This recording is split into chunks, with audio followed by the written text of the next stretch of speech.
BA political director Fletcher Holmes coming at you. Hey.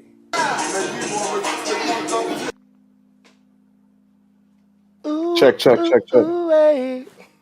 Ooh, ooh, ooh, hey. Hey, yo, V and O. Check, check, check, check, check, check, check. Yeah.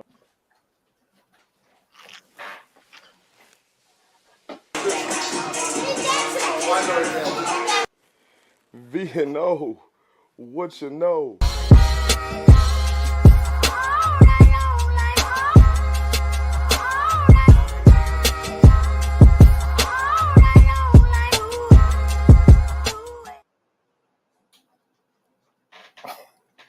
V&O, what you know?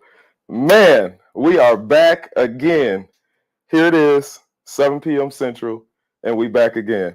Man, I thank everybody for tuning in to the V&O, the views and opinions.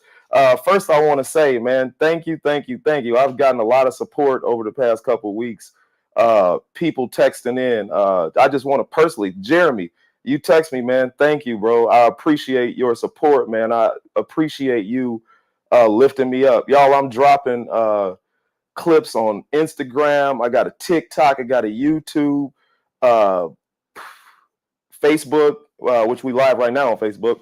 But y'all just check my Facebook. And then like, subscribe, share, all that stuff, man. If you like it, I do it sometimes too. I will sit here and I hit the button, or I'll forget to hit the button, or I'll like it, but I won't hit the button. Y'all, please subscribe to me.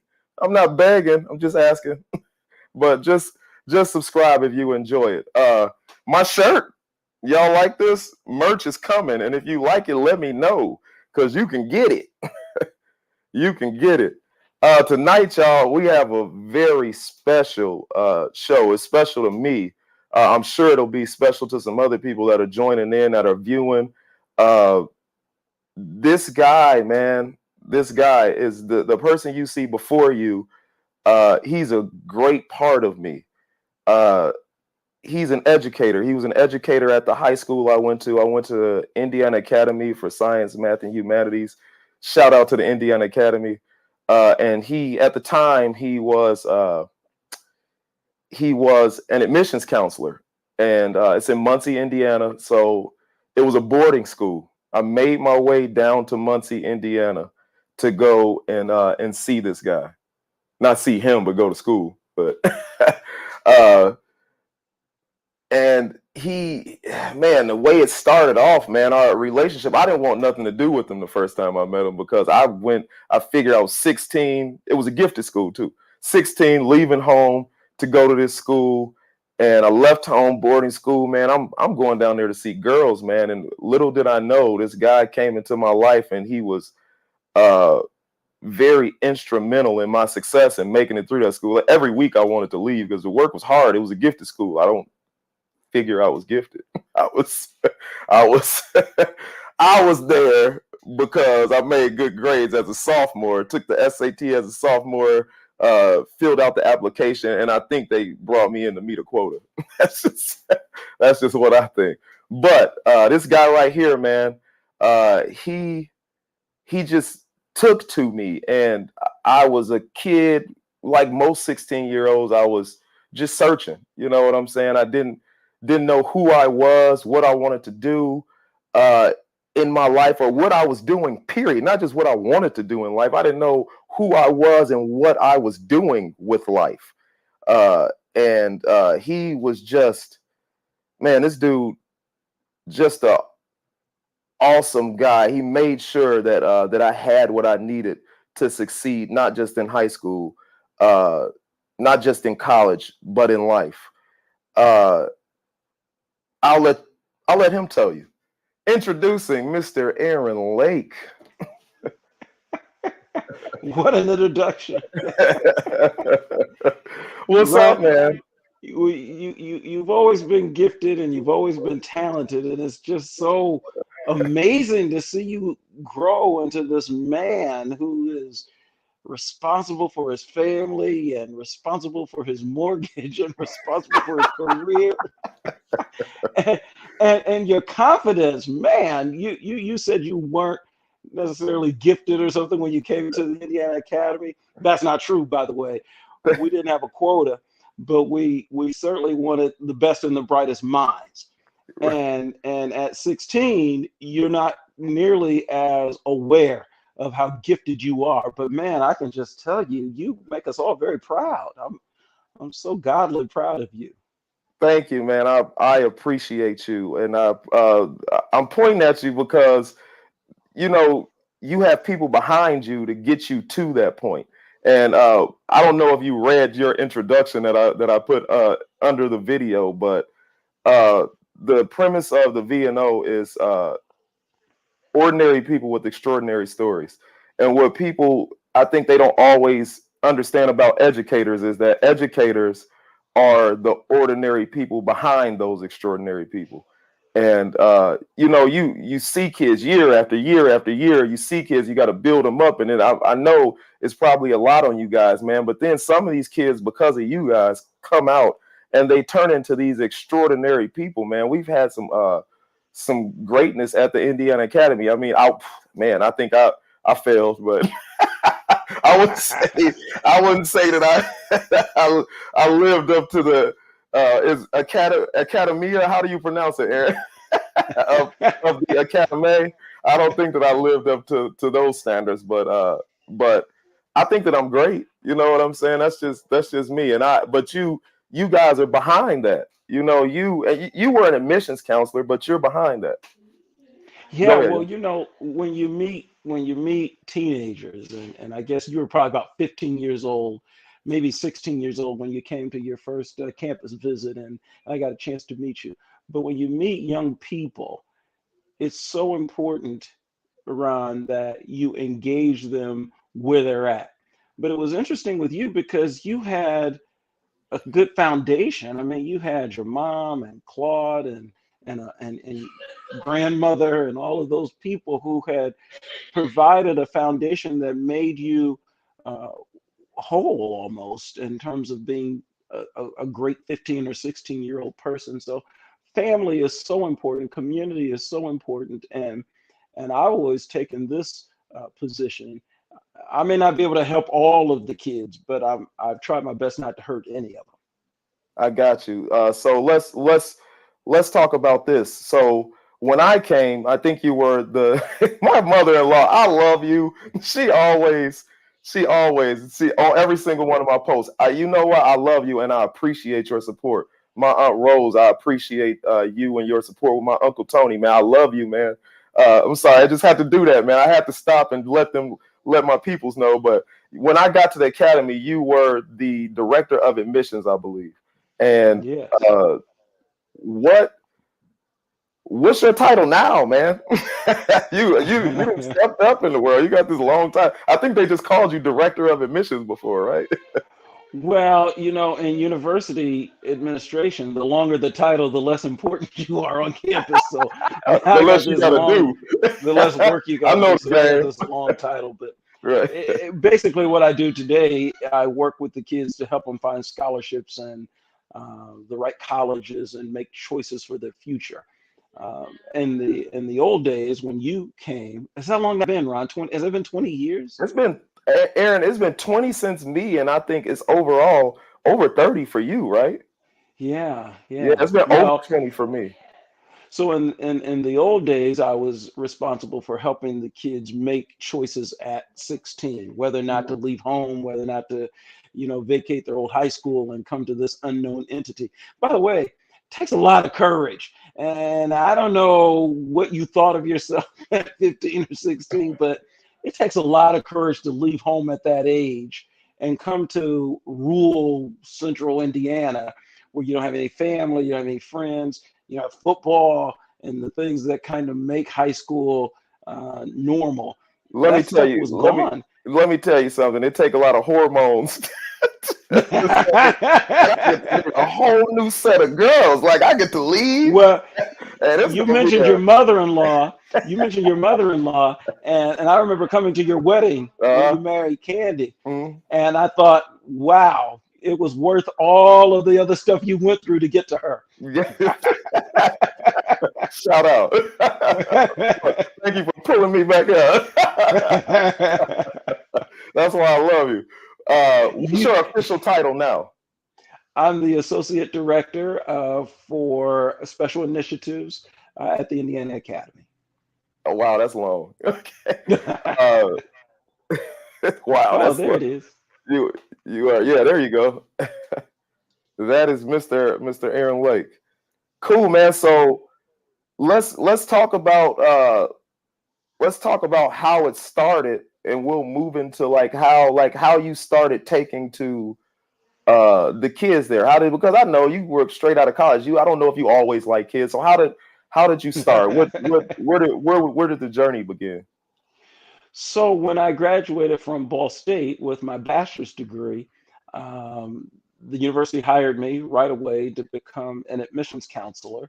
So I went around, I visited virtually every county in the state. I've been to every high school in the state, recruiting kids for Ball State. Then I resigned from that position and went back to school to get a master's degree. And when I finished my master's degree, they had started this program called the Indiana Academy, and they asked me if I wanted to head up the admissions office over there. Well, I had already started working with young people in admissions, of course, but also in my own personal life. I had created a program so that we could encourage predominantly Black and Brown students to aspire higher than a factory job, which was common back in the 80s. And so I had already developed this kind of burden, I guess, for young people. And when this position became available, which I didn't apply for the job, the dean asked me if I would be interested in doing it. And I met with a woman by the name of Dr. Vashti Roberts, who was an African American woman who headed up the school at the time. And she said, "Now I'm a hire you." She said, "But let me tell you something," because at that time I was just 6 years older than the students. And she said, "Let me tell you something." She said, "I'm going to treat you like you're my son. And if you do anything to mess up with these kids, I'm going to skin you alive." And so, so I took it very personally, the challenge of making sure that I cultivated healthy relationships so that I could hopefully be a positive influence in young people's lives. So that's kind of how it all started. Okay, so you started there. So it started with, I guess, a promise, I guess you could say. It started with a promise that you would, she kind of presented to you the idea that you have to make sure that if you're going to do this, do it and do it all the way. Uh, because you have these kids' future in your hands. And you just kind of stepped up to the plate. Uh, Well, Ron, it's like you gain this responsibility, right? Because parents are sending their 15, 16, 17-year-old kids away from home, and they're entrusting you. At that time, I was the recruiter for the school, so I was the one going into these people's living rooms, encouraging them to send their kids to our school. I'm and sorry. and I didn't want to be responsible for something bad happening to Right, I'm laughing because I'm sorry. God, God. them. I'm sorry. I mean, now that I think about it, it's kind of weird. You're like, hey, man, let me get your 16-year-old. Well, it wasn't And my it parents wasn't sent me. me. I later found out why they sent you, because you was bad. you, you were making some choices that I think Claude and them were like, can you just help him? We got Right. to try something. Do something. But really, you don't it's a trust that people have. They place their kids in your care. And I don't understand. I see a lot of crazy stuff happening on the news, but Yeah. man, I take it very personally that I've been doing this now for 30 years, and in my entire time working with young people, at the academy at Ball State, and in the church, because I'm the assistant pastor at our church. Um, I take it very I take it very personally that the Lord's kept me from getting involved with any of that, nonsense Yeah. that unfortunately people hurt kids. Right. Uh, this is my show, so speaking of nonsense, I just gotta, I gotta go. Speaking of nonsense, I did a lot of nonsense when I was there. And as a 40-year-old, it's easier to understand, like you being the responsible party I of wasn't me. always responsible. Remember that time? I don't know how real you want to be on this show. Hey, You I'm real, remember man. I am who I am because of the mistakes I made also.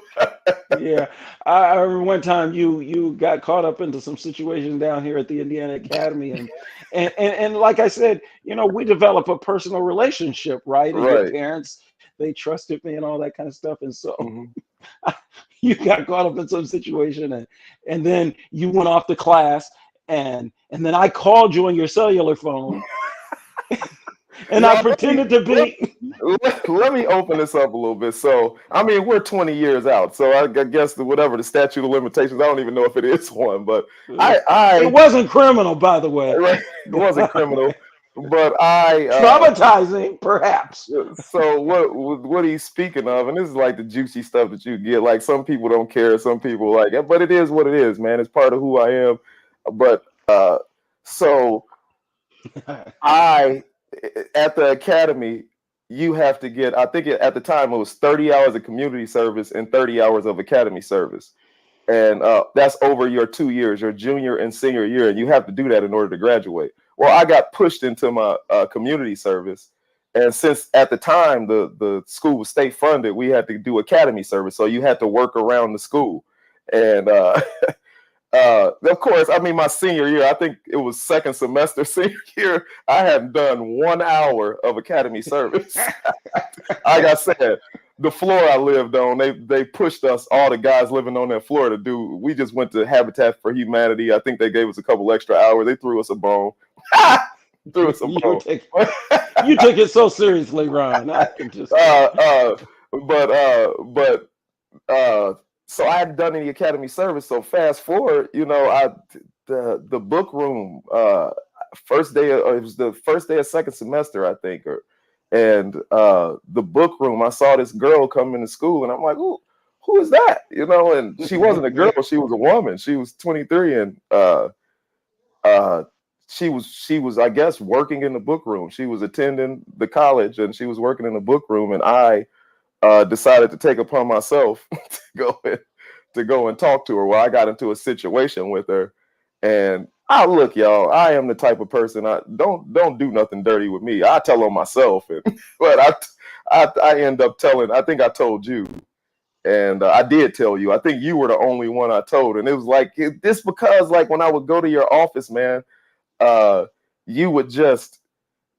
grill me. Like you get straight to the point. You didn't even know what was going on. You just saw guilt in my face. And why as a 16-year-old I felt guilty about what I was doing anyway? I don't even know. I thank God, but yeah, man, it turned into a whole thing. It turned into a whole thing, and she ended up she had a significant other, and you remember this? Oh yeah, I was except not you ready weren't for this. 16 at the time. Yeah, You were, I think you were fully grown, yeah, but I was you fully were. grown. As a matter of fact, yes, I was fully grown. Yeah, it just let's just say I forgot you still. We'll tell the whole story when you retire. But but you, but it was so crazy because when you came in and you were telling me all of this stuff, and the thing about Ron, those of you who don't know him, is he's absolutely right. He cannot lie, or at least not well. terrible at it. He Terrible at cannot it. hide it. It's just all over his face. And Terrible at so it. you're telling me we're just talking about stuff, but something just didn't seem like I'm getting the whole story. And it wasn't even a story to tell. You just said hi, and I was just like, And it's like, yeah, here you go. But it's so interesting because as kids grow and evolve, if they could keep that kind of transparency or that kind of willingness to connect and share with an adult who they can trust, I think we'd have a lot better society than what we do now. I think the things like what happened down in Texas, and God bless those families, I think we see a lot less of that if kids had a safe place where they could go and connect with an adult who cared for them and about them. Because I cared. I mean, even to this day, you and I talk and chat, and uh, you're like one of my kids. You I you love you. did, you did care, and it showed. And one of the things that I gotta tell you, man, is that how, like, that's a gift, man. Like, that is, to be able to connect with a teenager. I mean, and at that age, that's the worst. 16 is the worst age. That's kind of when a lot of kids, they just start to break bad. They want to be grown, and for you to be able to connect to a 16-year-old is a gift in itself. For you to be able to connect to what society would call a gifted or uh, accelerated 16-year-old, that seems like it would be even harder. You know what I mean? Like, a lot of these kids a lot of us were in our heads. You know what I mean? And a lot of those kids were introverts. And I'll tell you what it looked like from my end. I don't know how you got any work done, because every time I went to your office, you had that little beat up, the little couch that I looked like you drug it from the dorms over there. And every time I came into your office, there was somebody sitting on that couch. I'm sorry, man.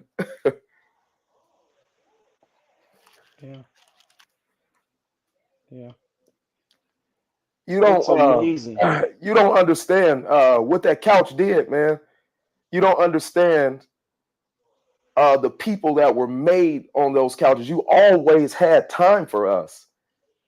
Uh, I can't even name off all the names, man. I'm sure a lot of us could say that we are who we are. And I'm talking about, man, suicide didn't start uh, in these days. It started back then. You know what I mean? It was kids starting to in the late 90s, man. You saw a lot of kids committing suicide, and man, that couch stopped a lot of that. That couch uh it mended some of those kids' hearts. Their homes were broken. Even though they were gifted, they were talented, by the standards of testing in the state of Indiana, they were smart, but they were still 16. They still had problems. They still were going through life, man, sometimes just totally lost. And then some of their home situation, it didn't help. Some of them were coming from the inner city. Another thing I learned is, man, regardless of what the media tells you, some of them wasn't just coming from inner city. Some of them was coming from the suburbs with broken Yeah. homes. Some of them were coming from trailer parks all around Indiana with broken homes. And it didn't matter who it was. You set them on that couch, and you begin to feed into them. And I appreciate that. I thank you for that. And I made a trip down there. Oh man, I'm sorry. I made a trip down there, and I had to tell you, and I'm reiterating it. You can't stop, man. You cannot stop. I know you're getting older. I know you're close to retirement. Don't stop. Educators, I know it's hard. I know that you are tired. I know you're sick of some of these kids. Don't stop doing what you're doing. Don't stop doing what you're doing in the classroom. Don't stop doing what you're doing outside of the classroom. Don't stop doing what you're doing uh, in the clubs, in the after school clubs. I know it's hard, man. And some of these kids seem like why am I even wasting my time? Well, I'm a grown up kid. And it works. It helps. You have a gift. Everybody ain't got that gift. You got a gift. Keep on feeding these kids, man. Go ahead. I'm Well, done. thank you. Thank you for saying that, Ron. And you mean a lot to me, and this job means a lot to me. But it's more than a job. It's a Yeah. passion. It's a calling, I believe. God puts us in places so that we can serve and that we can minister. And we minister without always chapter and verse. We minister by how we live our lives. And I take it very seriously and very personally that young people would put their trust and confidence in me. And I try to make sure that the God in me is always at the forefront without beating people upside the head with a bunch of spirituality and all of that kind of stuff. Because when you're 16, what you want is to be heard. What you want is to be cared for. What you want is to. I had a student the other day tell me, I just want to be a big deal. She said, I just want to be a big deal. And I said, whenever you come into this room, you are a big deal. Because I believe, Ron, the person sitting across the desk or on that sofa is the most important person on the planet. And you get my undivided attention for as long as you're there. They taught me years ago, they said, whatever you're doing, if a student walks into your room, stop it and pay them attention because they're the reason that you're here. And so I can't tell you how many extra hours at night I've had to go back and put together reports, or I had to go back and make phone calls and these days send emails and all that stuff because a student came in and we spent an hour and a half just mostly listening, mostly talking. But I think it's our responsibility as adults to provide that for young people. Yeah, it's it's your responsibility, but man, it's thank you, Greg, and thank you to my cousin Angie. Thank you. Uh, it is your responsibility, but man, it's hard, man. I raised teenagers, and I'm still raising, teenagers. I don't think raising ever finishes. You know what I mean? I don't think it's ever done, but it's not easy, man. And it's to try to connect and to try to well, what are they thinking? You know what I mean? Just not what are they thinking like in a bad way, but what are they thinking? How can I help? What do I need to do? And I say that I say that I say that you know you can just be an example, but then there's people like you that take it a step further than just being an example, man. I don't even know what it is. Like that's the thing. I don't know what it is. What is it? What was it that when we sat on the couch, or when we came to your house? You invited us to your house a lot. What did you call your home? Was it Mercy Manor? Yeah, the old Mercy Manor. Yeah. Mercy Manor, man. And I mean, that's deep, man. You know what I mean? Yeah, maybe it was like a joke to you, but seriously, man, it was some some mercy that was dealt there, man. Life can be hard, man, and sometimes all people need is a little bit of mercy. They just need a little bit for people to be graceful with them. Mm-hmm. Uh and man, you got it, bro. You got it. Well, usually, Ron, I think I read somewhere that you should be the parent that you wanted, Mm, and so our parents can't be everything that we want them to be. They do the best they can by the grace of God. But I guess as a teenager, maybe I had some lack. Maybe there was some things that I wanted and some people that I wanted in my life. And so maybe subconsciously, I became that person that I wanted in my life when I was a teenager. And so I've been able to be 16 about 3,000 times through helping and being a part of young people's lives. But again, I think it's a calling. I really do. I it think is. God has to anoint you for certain positions in this life, and Yeah. by the grace of God, I think He's assigned me to this position so that I can interact with and hopefully sow some good seeds or plant some good seeds. And Look at the fruit. Look at you. I mean, you're on this podcast. I mean, You you talking about you this got dude? yeah, that dude right there. You talking about Because that him? ain't the same. That ain't the same dude that I met 20 plus It's years ago. it's not. It's not, man. And but I am who I am because I met you 20 years ago. You said something kind of pivotal, and I want to kind of run off of that. You said as a 16-year-old, you needed an Aaron Lake. What were you like? Who was Aaron Lake at 16? Well, I was born elite with maids and servants at my feet. Let's get that straight. Well, I was about to No, call you out. Man, you weren't born with that. no, that's an old Supremes line, I think. Yeah, oh, But okay. you know, my daddy had died when I was a kid, 10 or 12 years old.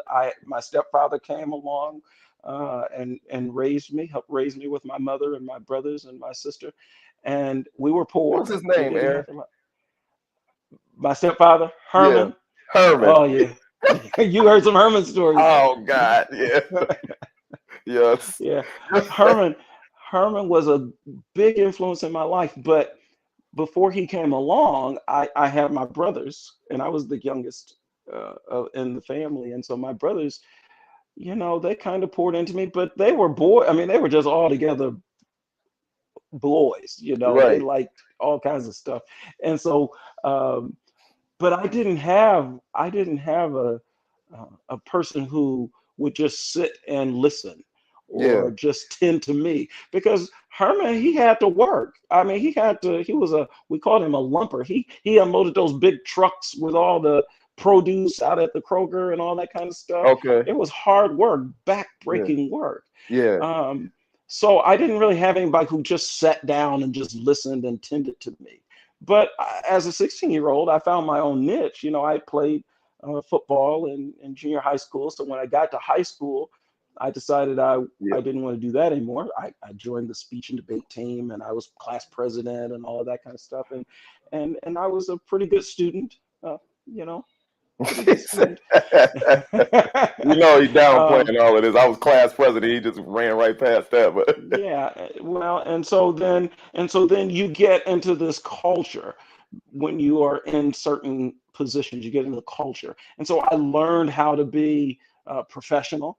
I mean, I learned how to what they call now code switch. You know, I learned how to interact and have byplay with people with different statuses. I was on the mayor's youth team or youth council. Uh, the campaigns, Reverend Jesse Jackson ran for president in the 80s. I campaigned for him. I won all kinds of awards. So I became almost this socially conscious person. And when you do that, when you put yourself out there like that, people take notice and take interest in you, and then they start inviting you to things. And so, as a 17-year-old, I was a junior Rotarian, you know, the Rotary with all the professionals and all that kind of stuff. yeah. I was a part of Toastmasters, and I won. I qualified for state. I was just a kid. I was just an Right. academic type kid, Right. and then I went to college. I, Um, I threw this and hold that right there. I threw this pickup because me and you did this before. Let's not we when I first started, you know, it wasn't just me, a group of extremely dope individuals, man. We came up with the VNO and life happened, man, and uh things didn't work out, man. And I mean, it's not that it didn't work out, just life happens, man. People get busy, and I just kind of ran with this dream that I had. And so uh I came down to Muncie and Cutting. What's up? I came down to Muncie and we sat and did this. We sat and had this deal. But I stopped you before you got to colleges because you said you learned how to code switch.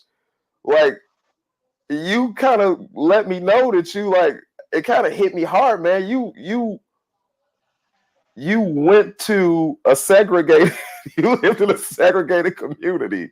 I mean, like really segregated. Like not just like, oh, the poor people live over here and they just happen to be black, and then the rich people live over here and they some of them happen to be black, but a lot of them happen to be the majority of us. But uh you know, you lived in a intentionally segregated community. You kind of Yeah, explained that I to me. mean, I came of age. I came of age in the early '80s, but in the '70s, we had neighborhoods and communities, and Black people were in this neighborhood and in this community or part of the community, and we had our own neighborhood schools, we had our own neighborhood grocery stores, we had our own neighborhood churches and all of that stuff. And so, my cousins all lived 2 blocks away, and we Y'all had all grocery knew, stores? well, little sundry This was, stores, a I was mom about and to say this. pops, you Yeah, this know. was BC before crack. Before That's what, Walmart, that's for sure. right. And so But everybody knew each other, and everybody kind of helped raise all of the kids. But we had values and morals and all of the yeah, things that made us a community, right? And so then one day they bust us out to that's what you white schools. right. Well, you told me, and I'm not highlighting the race thing, but here's the thing, man. You mentioned earlier, you said I had my brothers and they were just boys. And who I thought of was David from the Bible, man.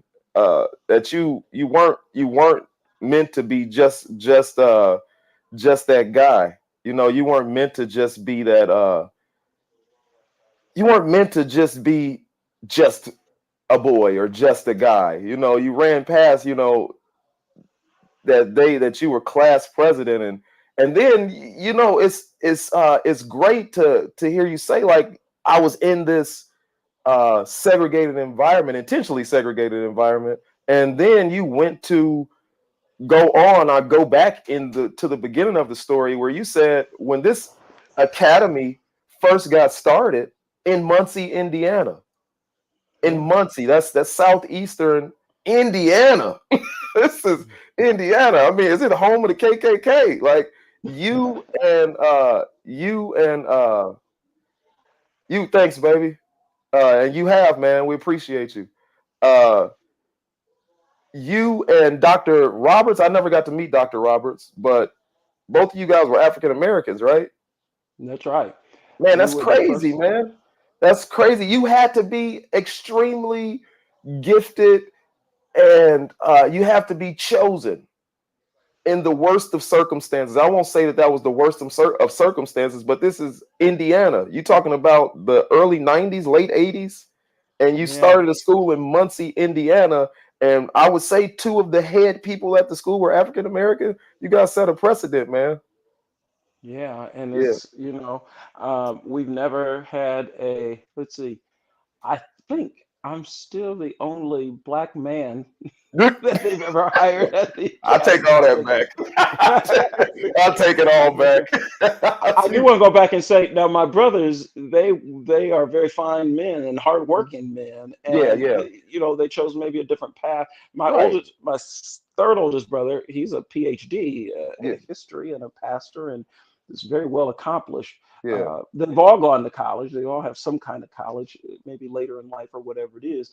And my sister, of course, is amazing. She's our heroine now. Man, She's amazing. I got to just meet a lot of them, but I love your sister, man. I really do. yeah, yeah, Yeah, she's yeah, amazing. She really yeah, is.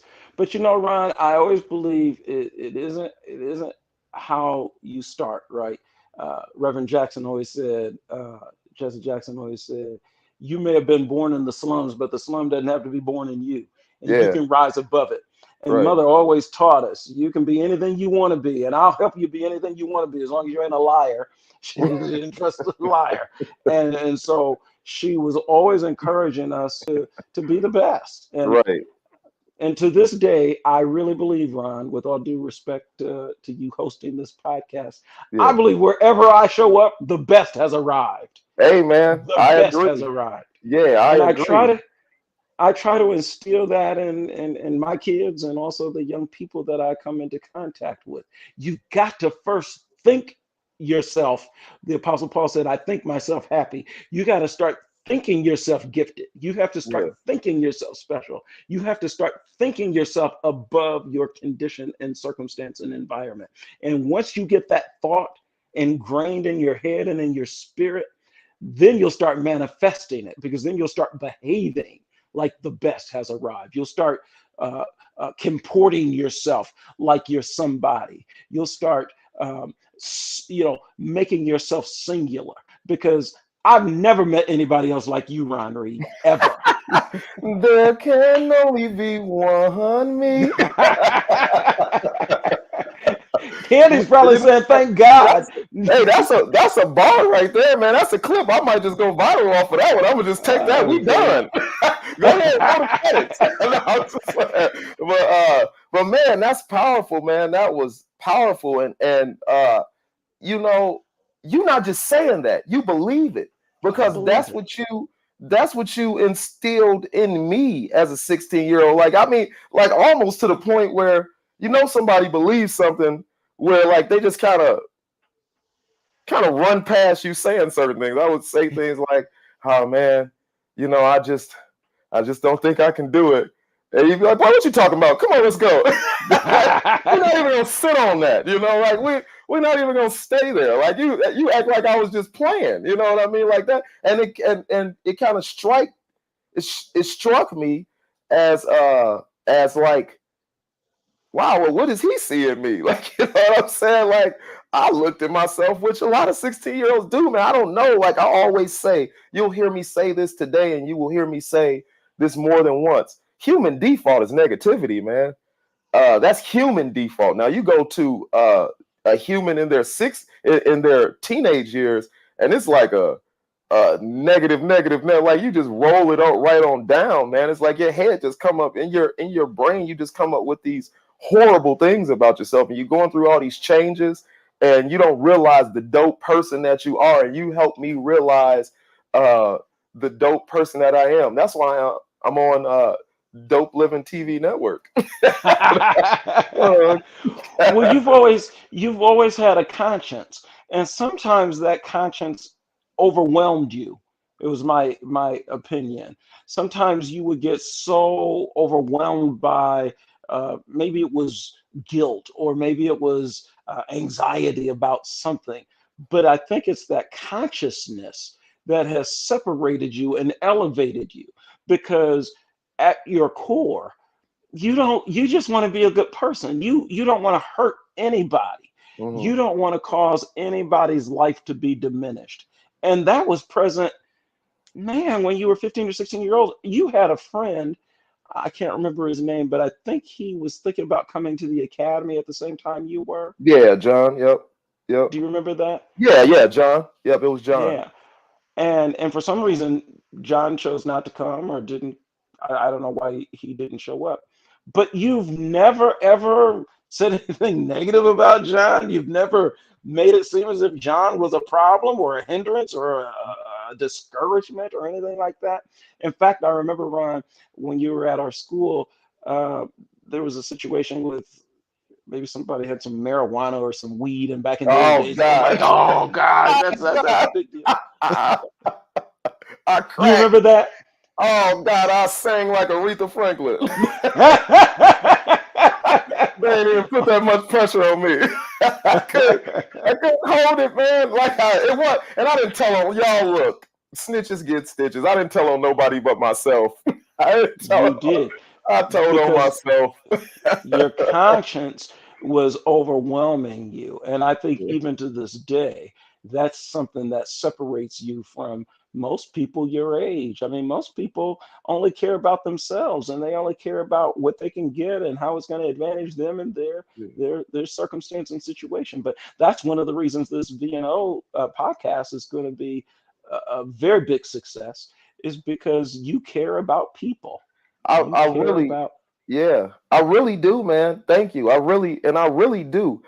And at the core of all of that, I said I told on myself, but at the core, I don't want to hurt people, man. It's No. hard for me inside to hurt people. I really don't. It's caused me a lot of pain in my life. But some people, man, you just gotta let them down. You gotta let them know, Well, like, you know what, it man. happens. Yeah, it happens. And so some people you just gotta let them know. But the reason I wouldn't like snitch on nobody else is because I wouldn't want to hurt them. Now myself, I'll put myself in the line of fire before I would somebody else. But boy, they put some pressure on me about about what I had done, and I was like, and it's funny. It's crazy that you're telling that story. I don't know if you know this, but the reason I was put in that situation is because I was trying to protect my friend. No, I I have not took his seen. bag, which I didn't even know what was in his bag. And honestly, I don't think it was anything in his bag, but I didn't even look in his bag. I thought it was something in his bag. And they let me in the room and told me to grab nothing but my books. And I went and grabbed his bag, which I thought something might be in there. And I just took it and tossed it on the floor, threw it behind the dumpster, I think, on the floor. And it's just so happened that nothing was in there. And when they started pressing me about it, man, like, yo, uh, where's the bag at? That was OB, man. That was Officer Baker. He was a school Oh, he. security guard. OB was an undercover cop. he was he was 5'0", working at the school. But he pressed me, man, and he got I mean, what security guard in the gifted school got a gold tooth and walk around like this? But he was, look, man, I love you, man. If you watching this, if you happen to see this, I do love you, Officer Baker. But you were scary, man. you scared a lot of us. Yeah, but he put pressure on me, man. I ended up snitching on myself, and it was nothing. It was nothing in the bag. You know what I'm saying? Like, but I just was trying to protect some friends, man. Now 40-year-old Ron say that's stupid. You did what you did. That's on you. I got a whole life to live.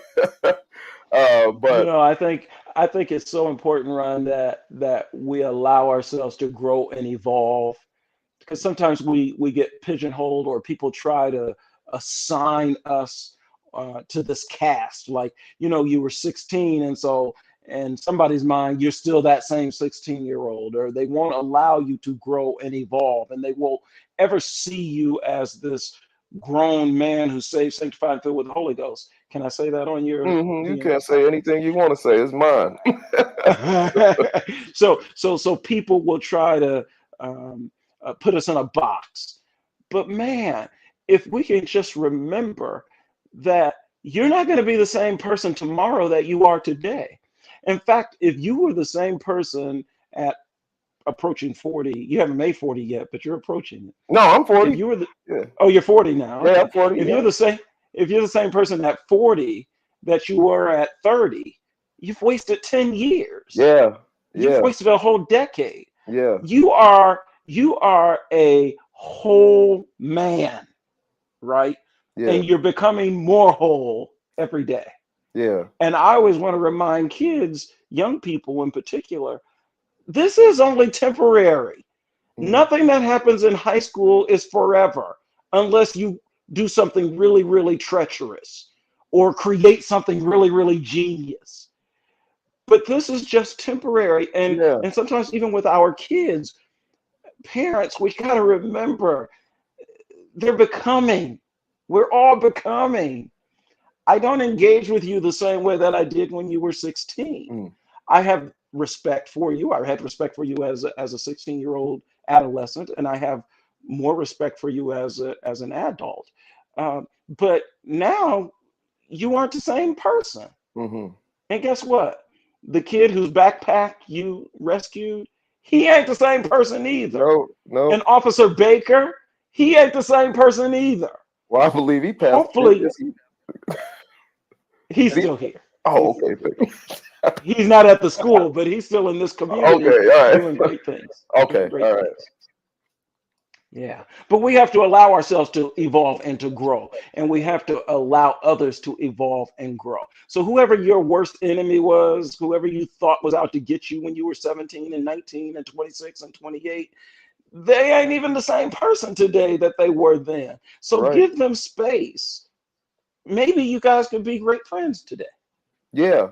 Yeah. Well, I mean, we never. I don't think it was any love lost because he didn't Oh, ask me. okay. Yeah, he didn't ask me to do that. I did it uh on my own accord. But man, you are so. I mean, you hit the nail on the head. I'm not who I was yesterday. I hope that I'm better. You know what I mean? Yeah. And I think we do. You're right. You want your kids to get that. Like today is today, and tomorrow today is going to be over. Yeah. You know what I'm saying? It's a whole new day. You got a whole new day. I thank God that He gives us new days. You kind of wonder, what are days all about? How come we just don't live one long day? Why does there have to be a night and then a day? uh, Yeah. so we can start over, man. New mercies. New mercy, so we can, so everything that happened yesterday, we ain't always got to uh, drag it into the next day. You get the chance to be a new person, same you, but new person, a new you, a better you. And you taught us how to be a better us every day. Every time the sun went down and came back up, you taught us how to be a better us. All of these kids, man, we've had some, man, who can I shout out? I know from my class, Alexandria Crump, and I know it's more Crump, people yeah. doing. I know it's Cassie, what's up? You're doing great things. She went to school with me. Thank you, Cassie. Cassie's doing great things. All these kids were so smart. I don't know about me, man. I work construction. I mean, I think that I'm smart. But anyway, Alex, man, I remember Alex sitting on your couch. Alex is over. She has some major job, and she's the head of it in the city of Memphis. I think she runs all the technology. Alexandria Crump. She runs Yeah. all the Did she go to technology. Duke? I think she went to Duke. She went to Duke. She went to Yeah. Duke. We had kids go to Harvard. We've had kids go to Stanford. We've had kids go to uh, the Naval Academy. We had one kid go to Purdue who was going to actually be a pilot. You know who that? Do you remember him? Let me tell y'all something. This is why I say, look, I'm special, but I'm special in a different way. So I had to tell Aaron, because he kept telling people, well, you went to Purdue. Look, everybody from the academy, this is how good the academy was and still is. I think, it's got to be top 5, if not the top high school in Indiana. Yeah, I think we're the number 2 high school in the state Number and the 2 top 20 in the country. in the country. Number 2. It was hard, man. It was hard. I wasn't ready for it. So, like, Purdue, just because you went there, like, I didn't even do well there. Just because you went there, Purdue was a default. Like, you got into Purdue, they saw the high school that you went to. You could have not joined any clubs, and you just got in. But I was so preoccupied with life that college just kind of crept up on me. I was like, oh, Purdue, Indiana University. And so, like, and then I looked at the list of majors, and once again, what did you say that I majored in, or what did I do? Was it aeronautics? You were going to be a pilot I or wanted to. something. I wanted to be an air traffic controller. So y'all, here it is. Okay. I looked at the list of majors, and I didn't make it out of the A's. That's how you chose. That's how you chose Aaron. You are crazy. I'm dead serious. I'm dead serious. I was like, oh man, this look cool. That's not looking good. And everybody's like, wow, everybody's saying wow, and I'm thinking in the back of my head, I'm not good at lying. I gotta let them know. I know that sounds great, but I didn't even make it to the B's. I didn't. Biologist, nope. Nope. Nope. At least I made it to the AVs. Almost to the end of the A's. I You almost almost got made there. it to the end of the A's, but we had some. Some great. That's a lot. Can I read this, Aaron? This is from. I love Marcy. Marcy is just a commute. She's on the Dope Living TV network. It says, one looks back with appreciation to the brilliant teachers, but with gratitude to those who touched our human feelings. Uh, the curriculum is so much necessary raw material, but warmth is the vital element for the growing plant and for the soul of the child. That's by Carl Jung. Mr. Aaron Lake, thank you for planting the seeds of education, love, and the desire to succeed and be a better person in our youth. Thank you, Marcy, and thank you, Aaron. She is I mean, man, that's it right there. That's it right there. Yeah. Planting seeds, man. You planted seeds every year. Every new kid that came in. I know you couldn't reach all of them, but you reached a great number of them, and you are that ordinary person. Even though you are extraordinary, you're just a guy, man. You just like, and sometimes I have to tell you that you're more than a guy, but sometimes you do just act like a guy, but you are that ordinary person behind these extraordinary individuals. I don't know if I ever finished the thought about Alex, but she's over all the technology in like the city of Memphis, I think. Memphis, Tennessee. Fantastic. She's doing it. Like you said, she went to Duke. We've had so many of these kids go to these great schools and become these gifted individuals, and a lot of engineers. They've created things. You know, a lot of kids went into the sciences, into the fields of math, and you might not know their names, but I'm sure that what they've done has had an impact on all of us. And you planted that seed, man. You know, you were there for them. You know, it wouldn't be a Ron Reed, it wouldn't be a Alex Crump, it wouldn't be a Cassie Brown, it wouldn't be a Joe Brown without an Aaron Lake. Uh, Thank you, man. I thoroughly appreciate you. Well, I would be different if I had not encountered you. And I hope you would be different if you hadn't encountered me. And hopefully we're all better for it. And I remember most of the names. In fact, and I'm done, but at the 30th anniversary of my tenure at the university, they put together a brochure and a publication, and they asked me to write some words about myself and what my career has been. And I just gave them, I can only use 60 words, Ron, in this description, 60 words. Imagine me, Yeah, 60 right. words. So I just listed 60 names of kids who have meant the most to me. And your name was right at the top of the list. My daughter, Constance, who graduated from the academy, she was number one, of course. Shout But out Constance, you, yeah. Ron Reed, Josiah Brown, Kimmy Gray, Aisha Hall, I'm leaving out so many of them, Glenda, but Gail, Haskins, Steve, all those kids, Steve yeah, Fletcher, yeah, yeah. I love all of you all. And if I could do my life all over again, I would do this part the same. You know how people say they don't have any regrets? I got a lot of regrets, things that I would do different. The biggest regret that I have, Ron, is knowing that I've caused pain in somebody else's life. I hate that. I hate hearing that a decision that I made or a choice or a word that I used caused somebody's life to be diminished or to go sideways a little bit. Um, but spending time with you all, man, and not just a little bit of money, it's been it's been a life well lived. And thank you for letting me be a part of your life. I Man, appreciate I you. appreciate you, y'all. Man, we got a whole nother hour to talk, but everybody that commented, I appreciate y'all. I appreciate the likes. Thank you. Subscribe. Check me out on TikTok, Instagram. Not just me, Ron Reed. Check out the V and O on Instagram. We about to drop all those links. They're already on my Facebook page, as a matter of fact. Uh, what other social am I? Facebook. Yeah, Facebook. You watching? If you watching on Facebook or YouTube, you know, check it all out, man. Check us out. uh Thank y'all. Special shout out to G Reg. Thank you, Greg Gray and the Dope Living TV Network. Gina, Chris, Kevin, Greg, my life coach, my cousin, life coach Jeff. Thank all of y'all. uh who am I missing? Gina, Greg, Kevin, Marcy. Did I say Marcy? Chris. I think that's everybody.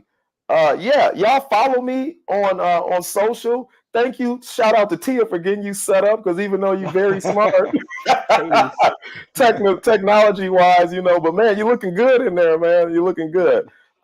Thank you everybody for watching, and any future watchers, man. This will be put up. I'm pulling clips out. It was so many gems in this thing. Thank y'all, and I'm gonna bring it to you, man. V and O, we out.